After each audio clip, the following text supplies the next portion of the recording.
Since its erection in the 1930s, this simple stone cairn has marked the location of the Battle of Prestonpans for most visitors. However, there are a number of stone monuments across the battlefield, and today we're going to spend a little bit of time visiting each of them.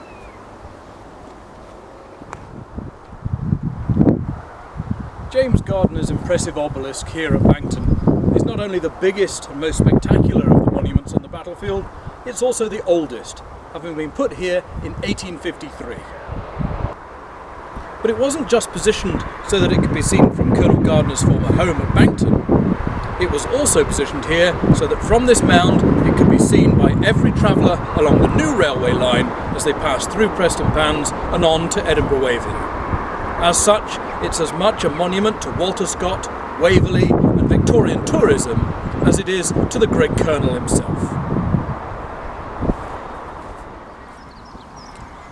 This marker stone was erected in the 1990s.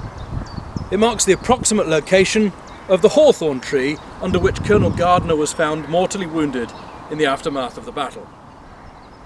Today it sits on the very western edge of the battlefield itself and the eastern edge of the town of Prestonpans. It's literally where the field meets the town.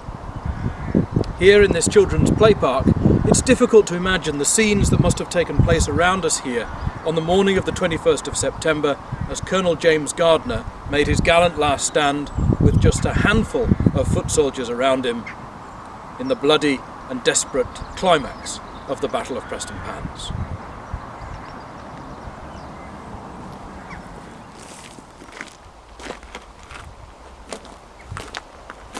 The two stone memorial tables, which you can find here beside the 1722 wagonway in the western half of the battlefield, are dedicated to the soldiers who died in the service of their respective causes. This table nearest to me is dedicated to the British Army soldiers and is inscribed with the names of the regiments that served under Sir John Cope in these fields. The next table along, beyond the interpretation board, is inscribed with the names of the clans and regiments of the Prince's Army and is in honour of those who died in the Jaco-Bits service here.